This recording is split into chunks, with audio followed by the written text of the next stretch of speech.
All right, well, participants list is starting to slow down, so I'll get started. Hello, everyone. Thank you again for coming to one of our Biogeography seminar series. We always appreciate having you here. So this month we're going to have Dr. Michael Landis with us, but before we do that, I have just a couple things to mention.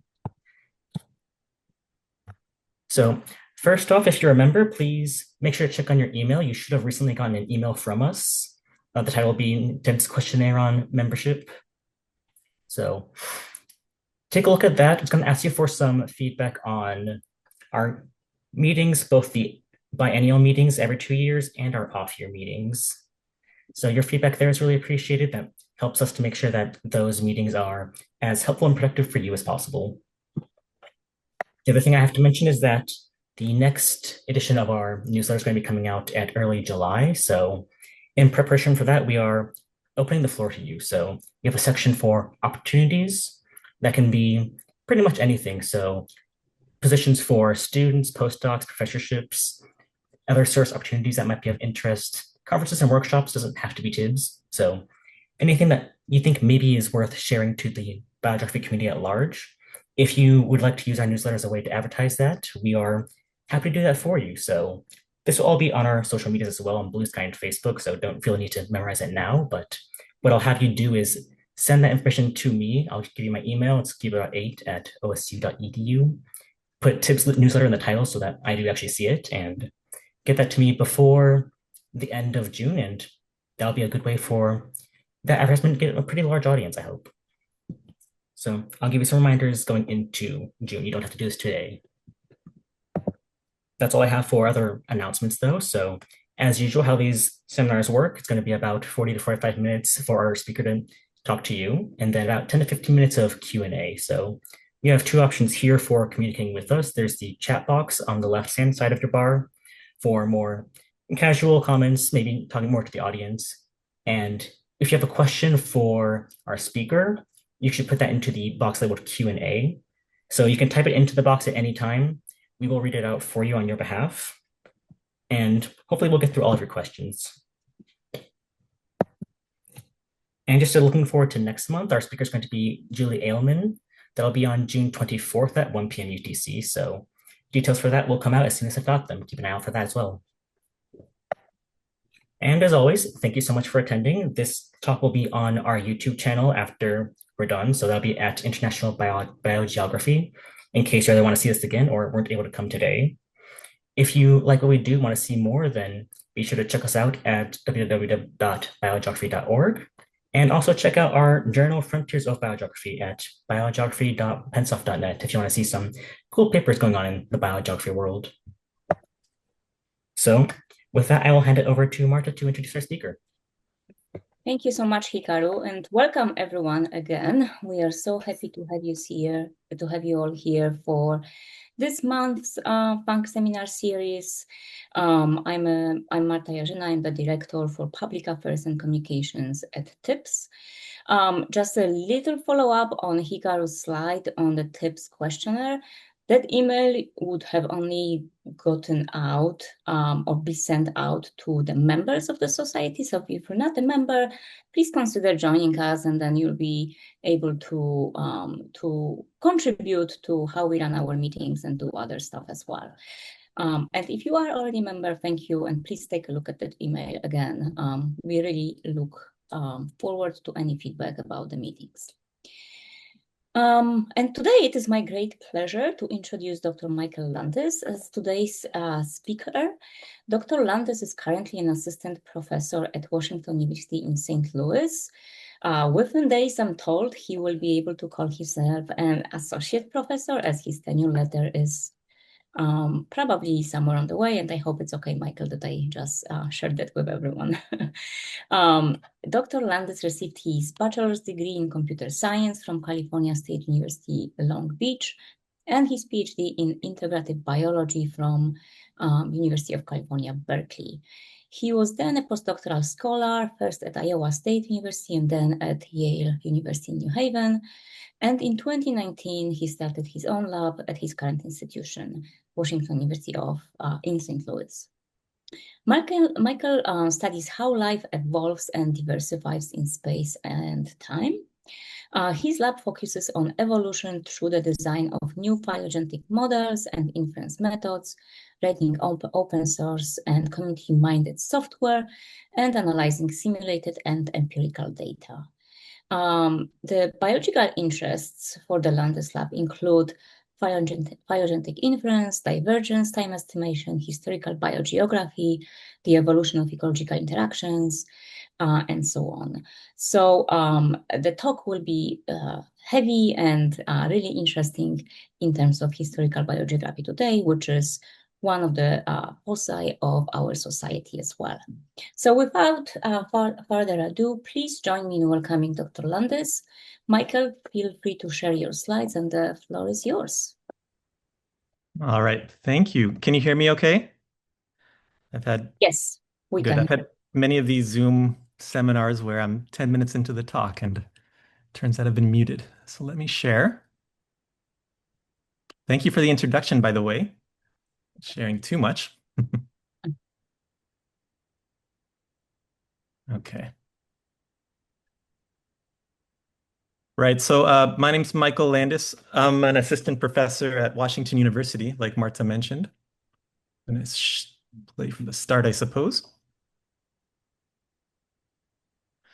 And when I was asked to give this seminar, which I'm very appreciative for the invitation, I gave a fairly broad topic on phylogenetic models of historical biogeography, in part because there are so many different types of biogeographers out there. I wanted to share a little bit about where my head is at when working on biogeographic modeling, and that's specifically through this phylogenetic perspective.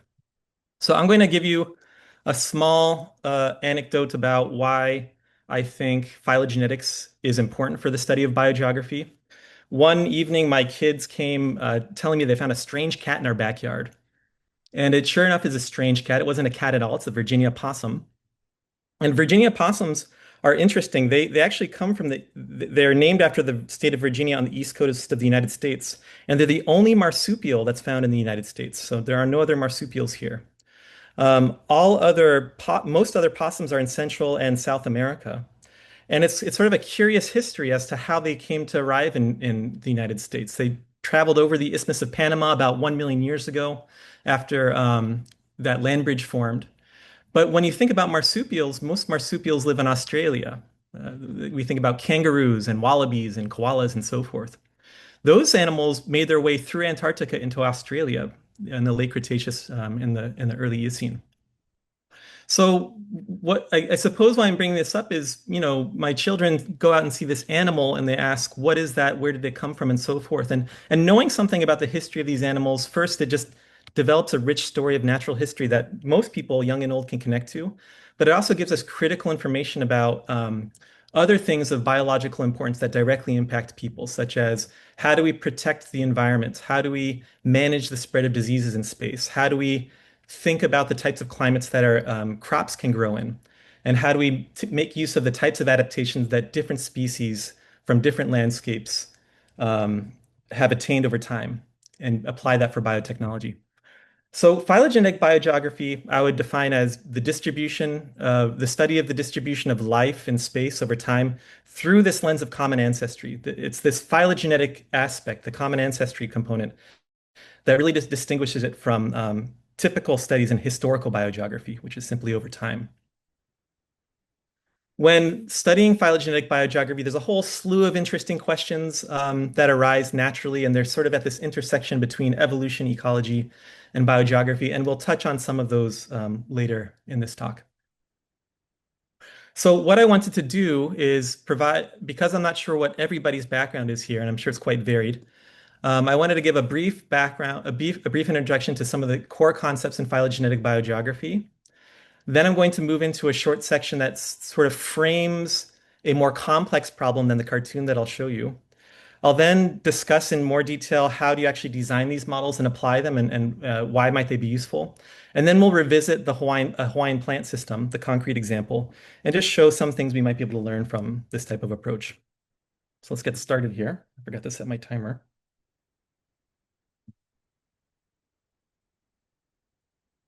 So here we have, what I'll do is I'll show you I'll show you one scenario that describes phylogenetic biogeographic process. So on the left-hand side, let's imagine we have one species called S1, and it occurs only in region A.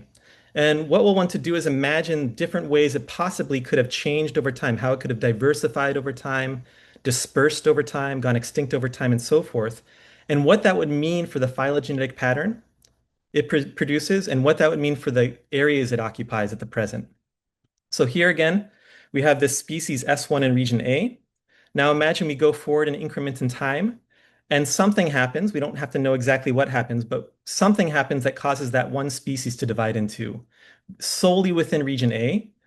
Now we have two species that occupy region A rather than one. So we've just increased local species richness, right? More time advances, and suppose we have range expansion through dispersal occurring on the lineage leading to S2 here. Now our species that was previously only in region A is now widespread in regions A and B. So we've had a range expansion. More time might proceed, and suppose the other species has now divided in two. It retains the ancestral ranges A of region A for both species. Suppose now, unfortunately, one of those two species goes locally extinct. You could think of that as its range shrinking to size 0. There are no individuals in either region A or B, and that lineage would then terminate, right? As more time advances, suppose our widespread species that occurs in both regions A and B is divided by, for example, a barrier, such as a river that runs between the regions. That might give rise to two new species, which essentially subdivide the ancestral range AB into two new components, and so forth. Now, what happens is from the living species that we can find today, we might be able to acquire DNA sequences from them, and from that we can estimate things like phylogeny. We might also know where those species occur today if we have good naturalists going out and producing those records. And an objective of phylogenetic biogeography is essentially to take what we can observe today and use it to try to reconstruct the past. So if I know the relationships between these species, and I know something about the ages of these different divergence events, and on top of that, if I know where they live, maybe I have some hope of doing things such as estimating rates, estimating ancestral states, and so forth. And so basically what all phylogenetic methods for biogeography do is they consider a large set or even all possible histories that are compatible with the phylogeny and where you find species today. And it tries to come up with plausible historical explanations for how you came to produce that pattern. For example, here's a situation where we have one species in the red region, two species in the blue region. Here's our phylogeny. It could be that we attain those species occurrences in those regions under a relatively slow rate of, say, biogeographic change. Or alternatively, we could produce that pattern with a faster rate.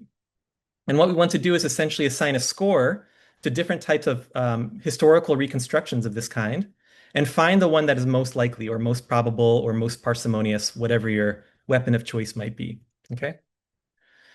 Once we come up with our favorite hypothesis, you can start to use that to test the types of questions we frame in common language, such as, did this clade originate in region A or B?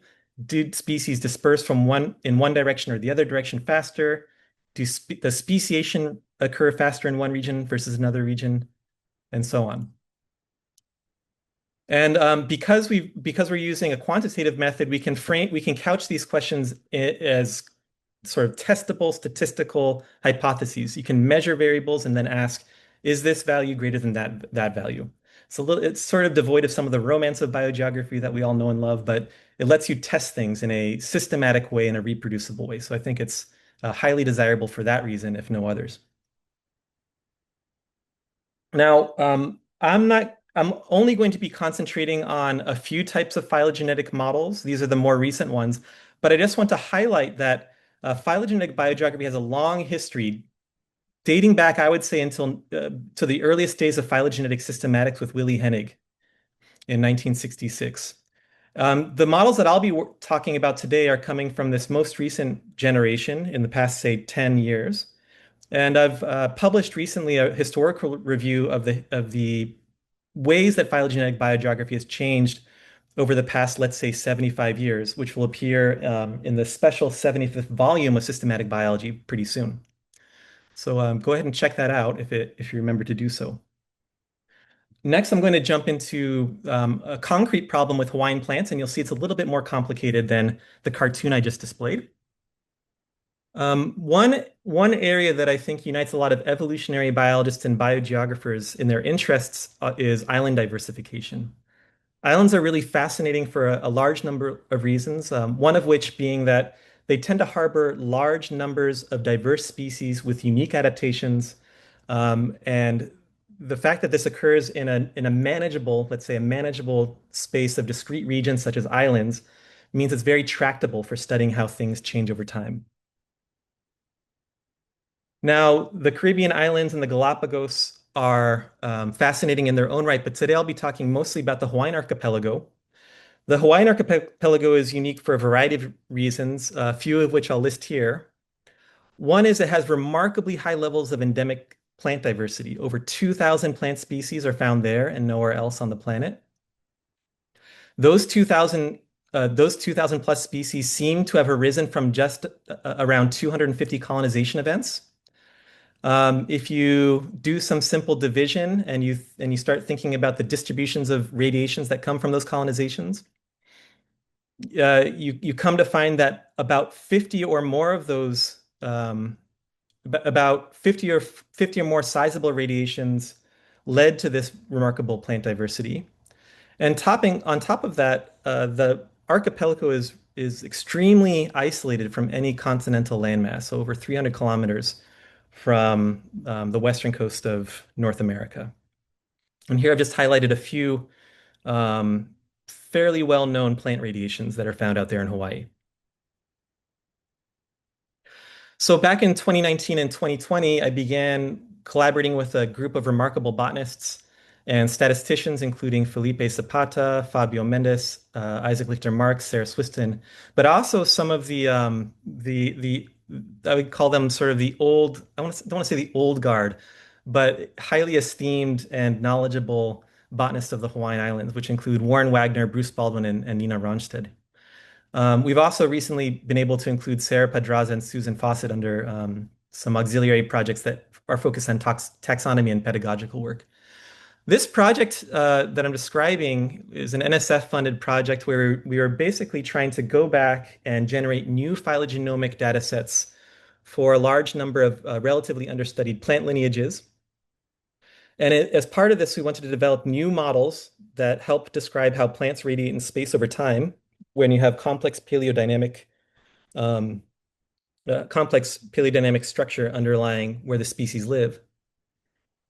And then lastly, we wanted to use these data and these tools to start testing some classical hypotheses in island biogeography. And I'll mention that a lot of this project for me personally is inspired indirectly through Vicky Funk's work. So I mentioned Warren Wagner, who famously helped organize this landmark book on Hawaiian biogeography published in 1995 with Vicky Funk. Here's a picture from Warren Wagner with Vicky Funk with a silver sword and the Maui Nui complex from 1991. And one of the main ideas that was brought forth in this study was by looking at how different lineages have colonized and radiated throughout the island system, you can start to learn some general rules for how biogeography works on evolutionary timescales in these archipelagos. And the most famous of which is the progression rule of island biogeography, where species tend to disperse and speciate, moving from older islands into younger ones. So I just wanted to mention that this project and being allowed to share this work for the Vicky Funk seminar is really meaningful for me personally. So everything I'm about to describe about the history of the Hawaiian Islands is basically me parroting things that I've learned from collaborators like Bruce Baldwin, Warren Wagner, and indirectly through Vicky Funk in the book. What I'll describe here is to begin by focusing on the modern Hawaiian Islands, the so-called High Islands, which includes Hawaii, the Maui Nui complex, Oahu, and Kauai and Niihau. Now, most Hawaiian species that we find, those 2,000 plus endemics I mentioned, are found on these younger high islands. And notice that depending on what type of dating technique you use, those high islands tend to be around 5 or 6 million years or younger. So they're relatively new when you start thinking about very, very deep timescales. However, the island system itself is quite old, with at least 30 million years of islands being above sea level continuously since their initial formation. Now, the reason that you get this pattern, as many of you know, is that there's a volcanic hotspot that's relatively stationary underneath the big island of Hawaii. However, the Pacific plate on which these islands sit drifts continuously to the northwest at a fairly steady rate, which produces this string of islands that over time will first grow and then erode and subside before becoming relatively flat and barren. So, for example, let me shrink this.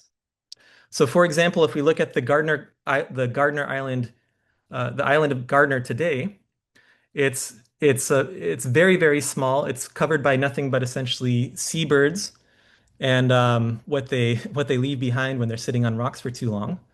And today it's basically a pinpoint. It's teeny tiny. However, historically in size, Gardner used to rival that of the Big Island Hawaii today. So if we looked at the size and the composition of Gardner today and we find no species there, we might not be surprised. But once we consider that it used to be similar to Hawaii, we could wonder whether it supported life, and if so, when did it support it and how much of it? Now, one central question to solving these types of problems concerning historical distributions of plants, when they arrive on islands, how many species different islands harbor, and so forth, really concerns when did the species actually first arrive there. So in the remainder of this talk, I'll start to describe different methods that we could use to try to reconstruct the unknown arrival times, the unknown arrival location, and the unknown speciation and extinction and dispersal dynamics of these plants as they radiate throughout the archipelago. And much of this simply concerns when did key events begin? When did they occur? And how are these processes shaped by the paleogeography of the islands themselves? So I'm going to go back to some simple schematics of cartoons similar to the ones I showed earlier. Here we have a three-island system, A, B, C, and I've segmented time into three blocks. So we have time one, time two, time three, effectively. Now, when I've shaded an island blue, that means it's still submerged. It will emerge eventually, but right now it's not visible. And if we go from left to right, from the past to the present, we'll see that A is originally relatively large, it starts to shrink and continues to shrink. When A is medium in size, B emerges and C does not yet exist.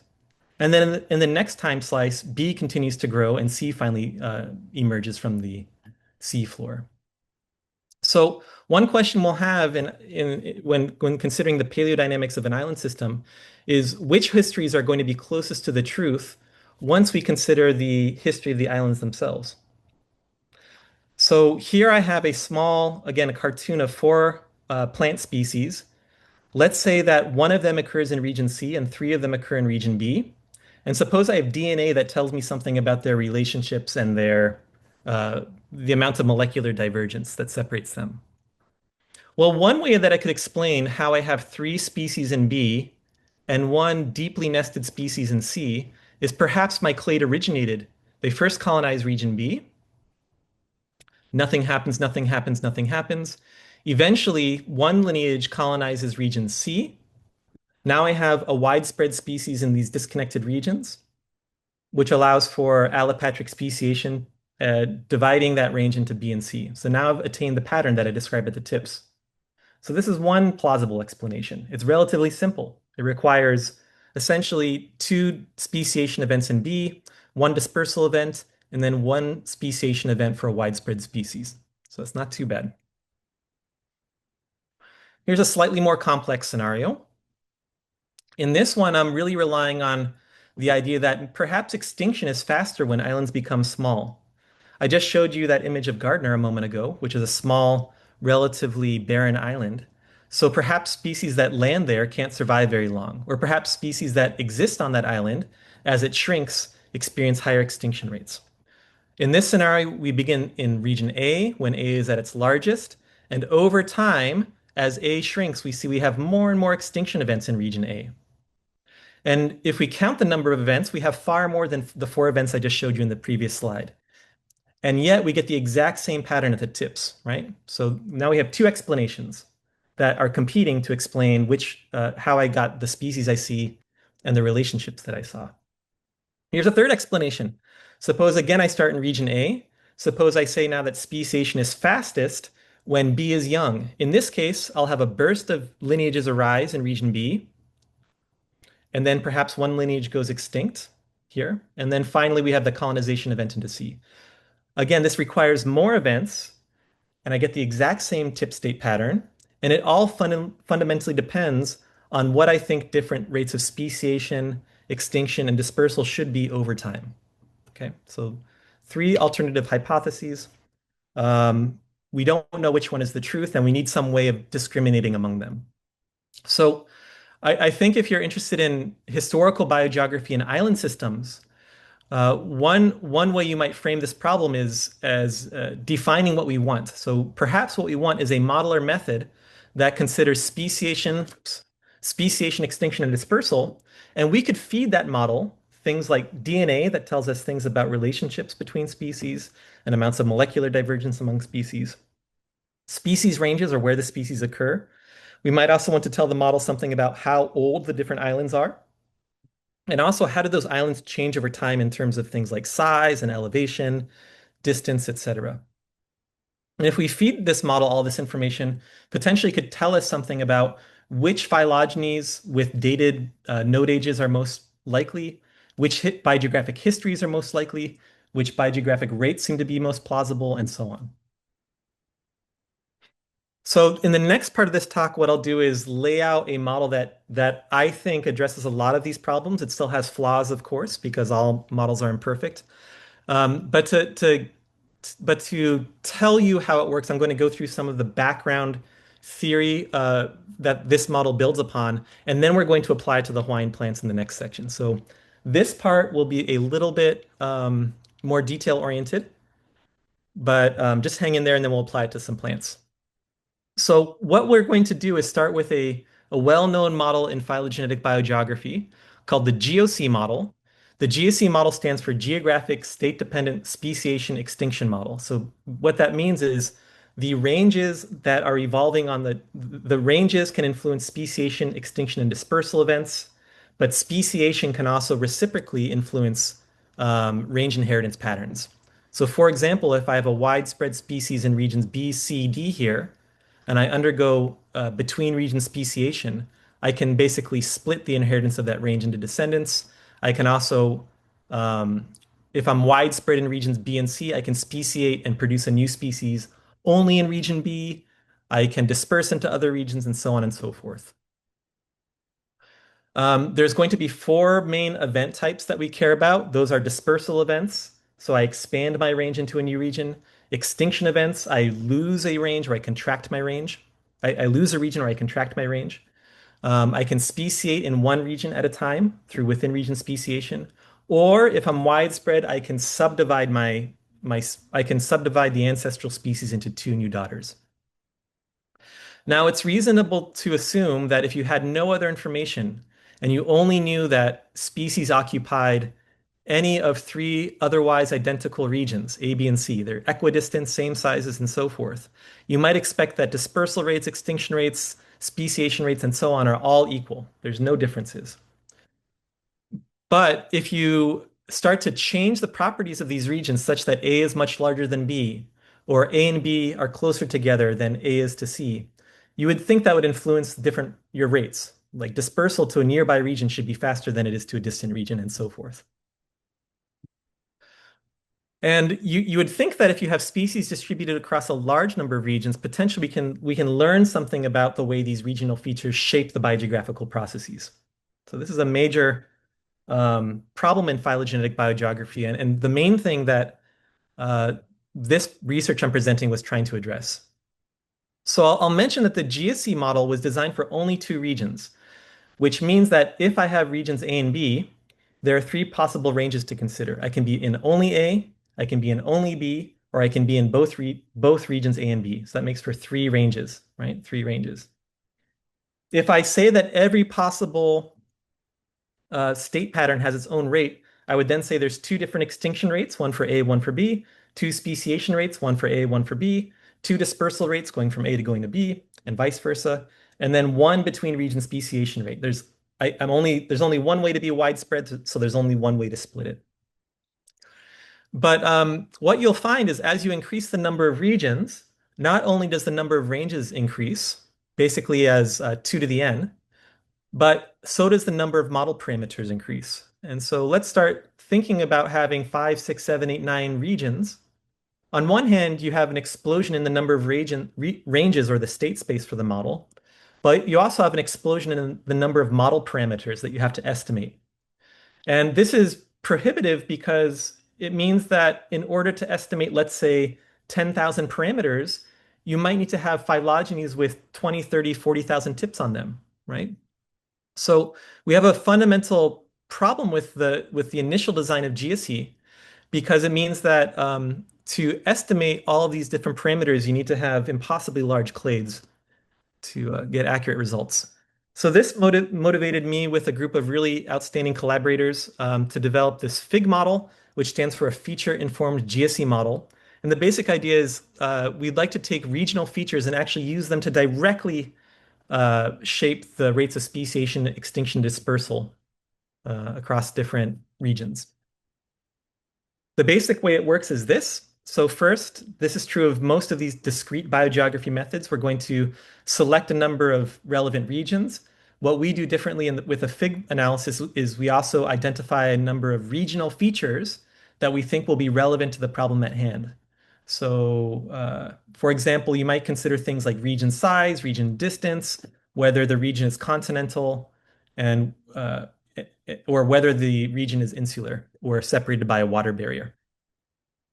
We then take these regional features and we use them essentially through a linear model type of relationship. We allow them to shape the actual biogeographical rates, which we then feed into the GSE model that I showed you a moment ago. And one benefit of this is it not only lets us test relationships between regional features and biogeographic rates, it also drastically reduces the number of model parameters required for the analysis. So, for example, we can go from requiring on the order of thousands of model parameters for 9 regions to needing something on the order of 10 or 20, which makes these analyses actually feasible. So I'll walk you through a really quick example with extinction. So suppose I have I'm going to show you how extinction works, and all of the processes basically work in an analogous manner.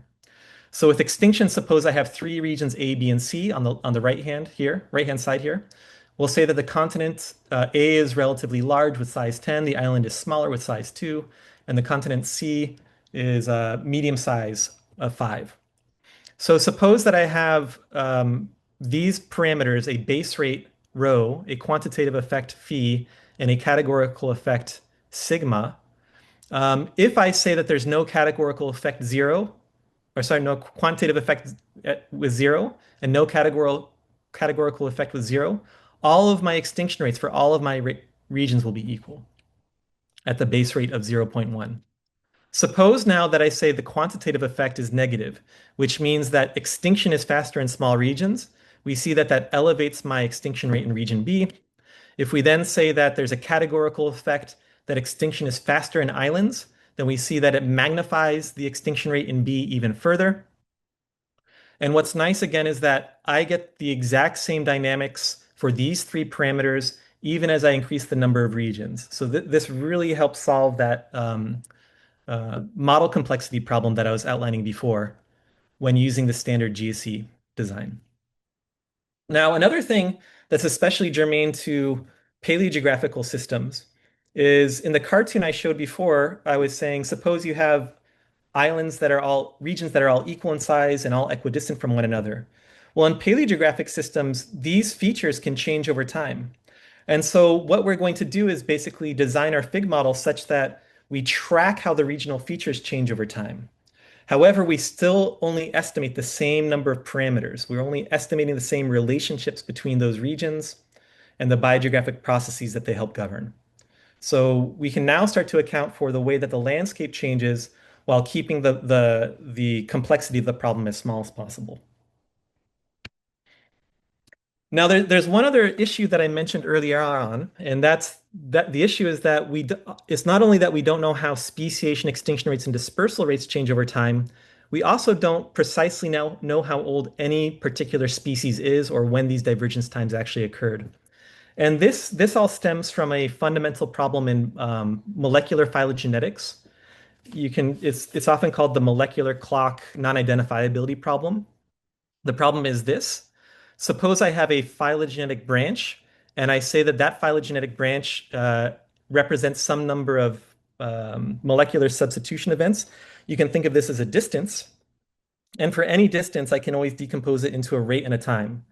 So for example, I could say that this distance of 10 mutations is explained by 2 mutations per million year over a duration of 5 million years. So that's how I get this distance. Alternatively, I could say I have 10 mutations by saying my mutation rate is faster at 5 mutation rates per million years for a duration of 2 million years. In either case, I expect to see 10 mutations. And the problem is our molecular phylogenetic models by themselves cannot discriminate between these two explanations. What I'm showing here is a likelihood surface. On the x-axis, I have geological time, so in millions of years. And on the y-axis, I have a molecular rate. And when I trace along this very faint blue line, this is a maximum likelihood score. And any point that I choose along this line will give me the exact same distance, the exact same rate times time product. So if I'm using a molecular substitution model, I cannot discriminate between this hypothesis or anything else on that entire line. So what people typically do is they use what are known as calibration densities to restrict the x-axis. They will typically say, I know something about, I have some key temporal information that lets me argue that this lineage is probably between 10 and let's say 35 million years old. So the biologist would then design what's called a calibration prior or a calibration density and assign it to a node on the tree. And essentially what that will do is it's going to take that likelihood with the maximum likelihood RID representing non-identifiability. And this prior in panel A is going to truncate the x-axis. So now we're basically able to force our ages into a narrow part of that longer blue line to give us plausible node age estimates. And as I mentioned very briefly, people often use things like fossil calibrations to design these priors. So for example, there will be a fossil and it has the right types of morphological traits. And based on where that fossil belongs in a clade, you can then argue that this clade must be this old or older. It gives you a minimum clade age constraint. Now in biogeography, there's an alternative constraint that people apply, where if you know the age of the island, biogeographers will say this clade only occurs in a particular island, such as island B. So because it exists in island B, it must be younger, equal to or younger than the age of B. And what that implies is that you must disperse into the island after it emerges, which is true. But it also implies that you only colonize the island once. And that might not be true. So although you can design these types of priors, they're very difficult to justify, in my opinion. And part of why they're difficult to justify is they require a long list of arguments and questions that you want to know the answer to, but you actually need to do inference to answer, such as when did the islands emerge? When did the species first arrive? Which island was colonized first? When did the surviving species begin to radiate? And so on and so forth. And these are all things that we'd like to learn from an inference, not things that we like to force onto our inference. So much of what we're trying to do with these analyses is instead provide our model the information, and rather than constraining how old clades are, we want the island ages and the process and the molecular data together to tell us how old the clades are. So what we'll do is we'll have DNA and we will include information about where those species occur, and we'll include information about the regions that they occupy. And as we walk through this, you'll see that some scenarios are possible and some are not. So this scenario is easy to explain because we could have one dispersal from A into B to produce the ranges we see at the tips of the tree. This scenario, where you have dispersal from A into B, before island B exists is not possible. So this should be ruled out or assigned a zero likelihood in effect. Here's a possible history. Here we have a slightly older dispersal event into B, and we have a widespread speciation event in A, followed by extinction in region A. That's possible. Here's one with multiple dispersal events and subsequent extinction events. Here's one where now we'll talk about ways that different features of the islands might influence these rates. So again, this is probably the most parsimonious explanation one could imagine, assuming that all regions are basically treated equally. But if we start to apply some of those dynamics, such as smaller islands having faster extinction rates, potentially this has a higher score than the previous example. Or potentially, if we say that large islands tend to have faster speciation rates, maybe this becomes more likely. So what we'd like to do in practice is consider all of these possible histories as contenders, and then let the model and the data tell us which ones it thinks are actually most likely. So that's essentially how these time fig analyses work. And I'll now turn to an application of this model to Hawaiian Kajua. So this project, I think I failed to mention, this project was focusing on 12 clades, and Kajua is one of them. So this will just investigate that particular lineage. I'm going to give you another crash course on Hawaiian paleogeography, and just to give you a sense of some information we have and where we obtained it. So we need a few ingredients for our time fig analysis, such as information about island ages and information about historical island sizes and so forth. One of the main sources that we're using for, excuse me, for paleo elevational data comes from Price and Clegg from 2004, where they're on the order of, let's say, 80 to 100 small Hawaiian islands and islets, and they came up with approximations for what the maximum elevation is for each of these different archipelago components is over time. So we basically use that information, which Jonathan Price kindly provided to us, to inform how big these islands were historically.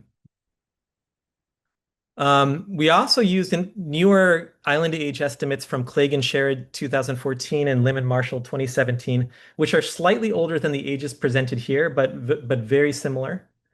Using all these various data sets, we are able to generate a nice set of 8 different paleo features, which includes the elevation of each island for each time period, the age of each island for each time period, distances between islands, age differences between islands, but also some key factors in terms of island growth, such as, is an island in a high stage, is an island in a growth phase, and then some more static properties, such as, is dispersal occurring over long distances from the mainland to the archipelago, and does dispersal tend to favor old into young directionality. For this analysis, we decided to use 7 major island regions, which are the modern islands with which many of you are probably familiar: Hawaii, Maui Nui, Oahu, and then Kauai and Niihau. And then we have 2 low island regions, which are these older, mostly barren regions, which we're calling the Gardner Complex and the Necker Complex, which are so named by the largest island that is represented by the group. Hawaiian Kajua is a group of about 20, I think it's 25 species. I can't remember off the top of my head, unfortunately. We are able to, I'll correct myself later, but I think it's 25 species. Here I wrote 22 species, which were sequenced from about 58 island populations. We also obtained sequences from 4 outgroup species, from putative outgroup species for the Kajua radiation. One thing I'll mention about Kajua is that all of the 22 species in our analysis occur in the modern high islands. So we have 15 in Kauai, 9 in Oahu, 11 in Maui Nui, and 5 in Hawaii, with 0 in Gardner and Necker. I decided to remove the slides showing that we've done some simulations to show that time fig behaves reasonably for small clades such as Kajua. If you work it with models, one thing you might ask is, should we expect that a complex model can estimate all the parameters that we hope to estimate with just 22 species? And from our simulations, we found that yes, we're able to estimate, yes, we're able to recover time-dependent dynamics from paleogeography on the likelihood function. Yes, we can accurately estimate clade ages for small clades. The trickiest part is testing biogeographic hypotheses. And for the conditions that we looked at, six of these relationships we explored, which I'll name in a moment, were relatively easy, four were relatively hard, and six were somewhere in the middle. And so we can go through those later if people are interested. Because we're talking about phylogenetics, I'll just mention that we were able to produce fairly robust support for different phylogenomic relationships for four major clades in Kajua. Um, I'm not, I'm normally not that excited about ancestral range estimates and so forth, and this project didn't focus on ancestral range estimates particularly. So I'll just mention that we were able to obtain divergence time estimates and ancestral range estimates for all of our lineages jointly. So this is all from one analysis. It's all simultaneous, which means our ancestral range estimates are always compatible with the phylogenies that we inferred. One way to summarize this is if we look at the distribution of crown ages for the island clade, we found that on average, Kajua seems to be roughly about 5 or 6 million years old, but the ages for Kajua could be anywhere from, let's say, 10 to about 2 million years old. We just don't know how old it is precisely. However, one thing you find is that if you start if you start partitioning all of the node age estimates you get into the different islands that Kajua originally colonizes, we find that when Kajua is inferred to be older, it tends to colonize Gardner first. When Kajua tends to be younger, it tends to colonize islands like Kauai, Oahu, Maui Nui, and so forth first. So we find that there's this push and pull between the molecular data, which would like Kajua to be older, versus the, let's say, the push towards the present of the islands and their availability that wants Kajua to be younger. And it produces this very interesting multimodal distribution for how old the group could be based on which island it first colonizes. This is something that we don't really have tools to do this.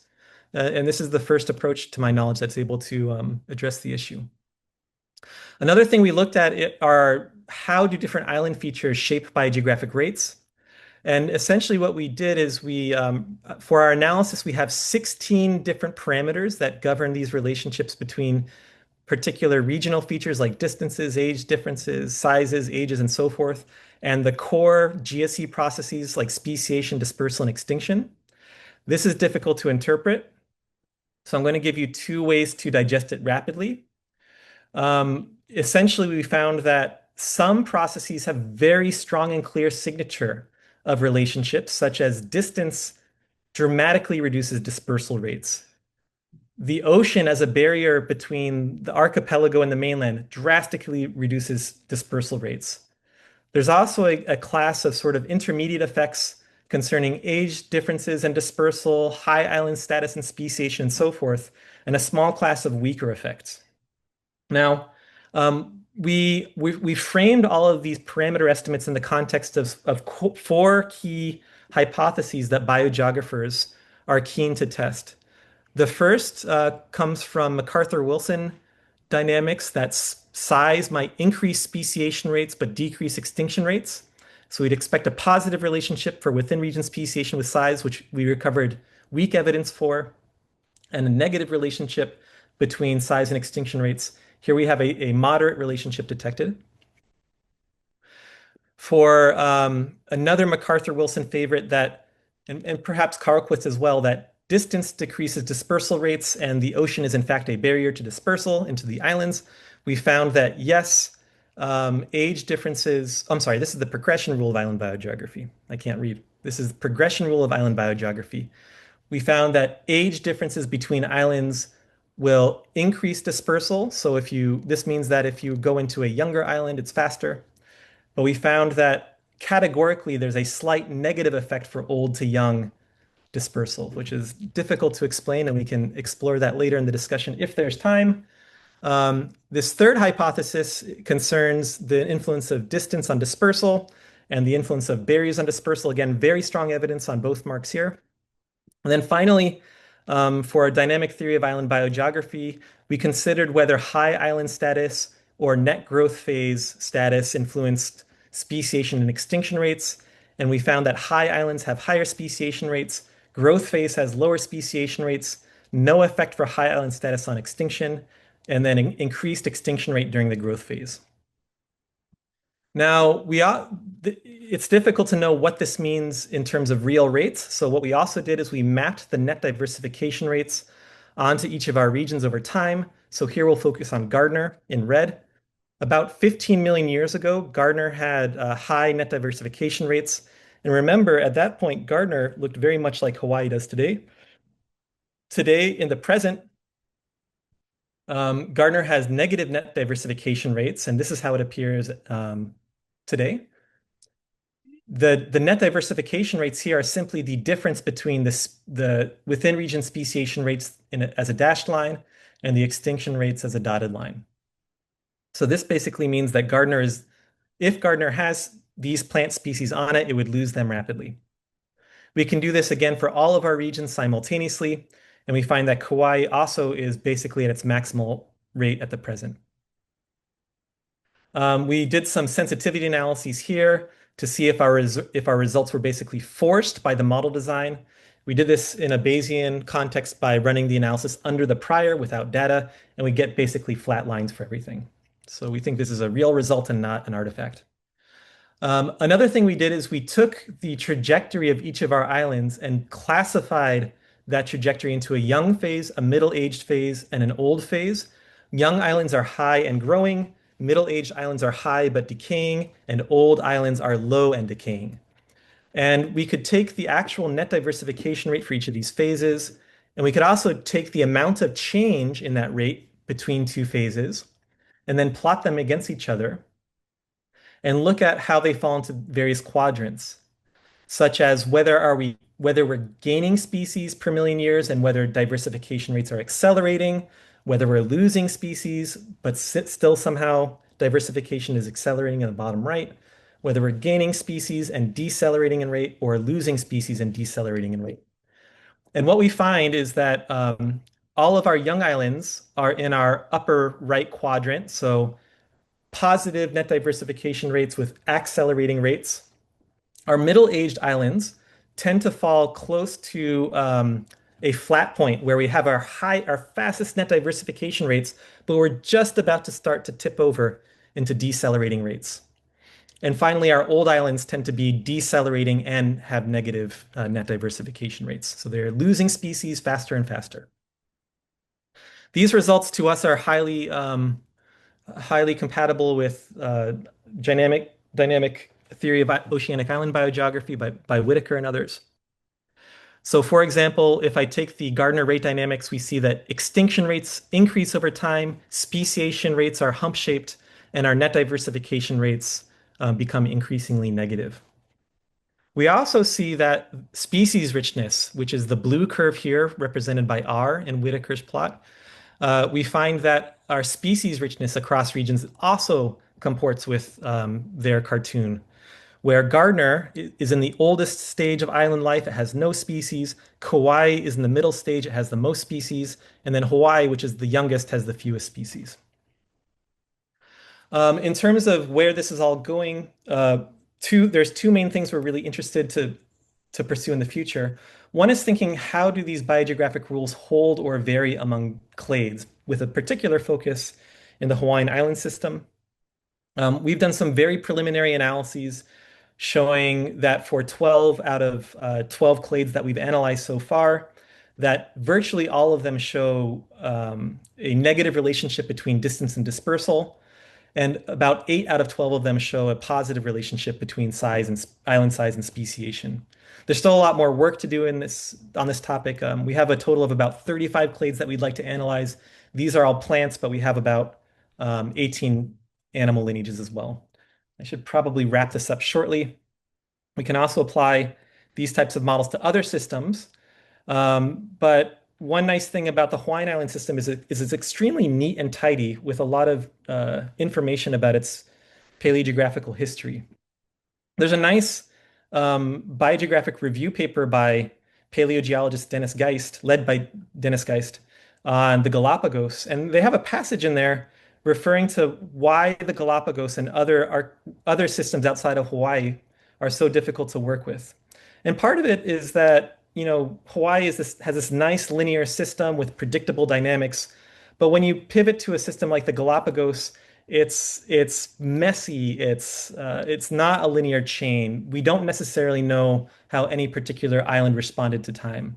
And so when you think about the design of phylogenetic models and their rules, doing that for the Galapagos is much more like playing a game of checkers where the geometry changes every 100,000 years. And to me, it's analogous to, say, playing three-dimensional chess as Spock would in Star Trek versus Candyland, which I can still manage to play with my children, even when I'm groggy on the weekend. So they're quite different systems, and thinking about how to adapt these types of modeling tools to actually complex geographical arenas will be critical. So I just want to close with maybe borrowing 1 or 2 more minutes here, close by returning to this figure of the history of phylogenetic biogeography. And here I'm emphasizing this particular item with Willy Hennig, phylogenetic systematics and so forth, because that's the work that sort of started everything that I've just shown you today. One issue, though, I think with the whole paradigm that emerged from that work and that I still adhere to is, we're still focused very much on species cladograms with some, now perhaps with some influence of divergence times and so forth, thinking about discrete regions and only considering where do species live, so just occupancy. At heart, a lot of our phylogenetic biogeography analyses still boil down to this type of problem. Where are species? What are the phylogenetic relationships, and how do we explain it? Now, I've done a lot of work in this area on all sorts of different aspects of phylogenetic biogeography. And what I find is it's very difficult to come up with a solution for one problem, but it feels at times almost hopeless, or at least it involves a great deal of hubris to think that we can come up with a unifying model that solves all problems for all systems at the same time. And here I'm thinking about, could you design a model that both describes, let's say, dinosaur biogeography and virus biogeography? It's quite complicated. So my last slide will just be this, maybe as a discussion prompt. If we want to get away from this notion of simply thinking about phylogenetic biogeography and looking at area occupancy and detecting patterns, I think there's a number of both biological and quantitative areas that could use much more attention than they currently obtain. There are a ton of talented people and passionate researchers working on these areas, but still, it seems like most phylogenetic biogeography is grounded in the same framework I just presented to you. We're ultimately talking about, does a species exist here or not? We're thinking less and less about, population dynamics, species traits, and so forth. So I think I will stop there, and I will just thank especially the wonderful TIBS community and the organizers for this talk. All of my collaborators from the Hawaiian Plant Project, the Fig Model Project, and various lab members. So thank you very much, and sorry for running a minute or two late. Thank you, Michael. That was great. We have maybe a couple minutes for questions, just to make sure we don't go terribly over time. So if you have any questions, please put them in the Q&A. There was one question in chat from Pratishka Chalis. What programs do you use to study and trace the biogeographical patterns and associated historical events? Any open source reliable ones that you would suggest for those of us who are new to such analysis? So I would say there's maybe two things I would say about that. One is there's a number of very good, well-tested methods out there for historical biogeographic reconstructions. I would say Lagrange by Rick Ree and Stephen Smith, BioGeoBears by Nick Motzke. Ignacio Quintero has a nice method called ESSI out there. These Fig models that I've described, I'm a Rev-based developer, so all of these models are available through Rev-base with tutorials. So there's a number of great methods out there, and I think the second part of your question is how do you do it accurately, and that ultimately comes down to model design. And I would give a very long response to which models are accurate or which are not accurate. But there's certainly software out there that's well tested. Yeah, great. Thank you, Michael. Just a quick answer to Berika. Yes, the video recording will be available on our YouTube page shortly after the seminar. So everyone will be able to go back and take a look at the talk again. A question from Pooja Anil Kumar. Caribbean biogeography is quite complex. Which work would you recommend as a good starting point for understanding the geological history and biogeographic approaches used to study animal groups in the Caribbean? Hmm. I'm not as up to date with what's currently known about Caribbean paleogeology, but I would say there's a lot of contention about what actually happened. Now, this is basically, I would say, hearsay from people I trust who know more about the topic. But on one hand, we know a lot about, say, the the the separation of a paleo island from Cuba merging with the remaining part of Hispaniola. So we know some things about certain components in the paleogeological history, but other parts we don't know very much about, such as there's something known as the Garlandia hypothesis, which posits that there was a land bridge connecting North and South America about 30 million years ago. I think it's 32 million years ago. And this is based on biogeographic evidence. So if I was to look for a review on that topic, I would look around some of the debates concerning Garlandia, because it ultimately that body of literature is trying to argue, on one hand, how do you explain biogeographic patterns for things that exist on the north and south hemisphere when you don't allow for a land bridge versus when you do allow for a land bridge. So I think it's a really good topic for thinking about and organizing how you have these particular dispersal and disjunction patterns. Mhm. Michael, do you have time to entertain one more question? Yeah, I should go to my child's graduation in a moment, but yeah. Okay, one more question from Ann Thomas. Does it make sense to incorporate biological differences in how particular clades disperse, plants versus lizards, for example, or is that kind of thing expected to be inherent in the estimated rates? Okay, I think it's extremely important to think about what organisms you're considering when you run these analyses and what properties they have, organismal properties, life history traits, and so forth. If I'm talking about the dispersal of a plant that uses wind dispersed seeds to propagate versus the dispersal of a terrestrial mammal like an elephant, which can presumably swim overseas because it's found on some islands, but probably doesn't traverse overseas as well as a plant, you would think that they have different relationships with the landscape. So my general advice is with these models they tend to make universal assumptions for how everything in the clade evolves. So if you have a group of plants, analyze that separately from the group of animals. If you have a animal dispersed clade of plants, I would consider analyzing it separately from a wind dispersed clade of plants and so forth.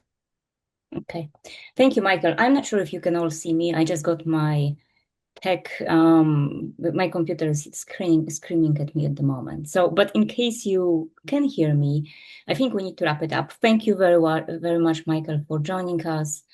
And for everyone else, thank you for coming, and we'll hear from you next time. All right, bye-bye, everyone. Thank you, everybody.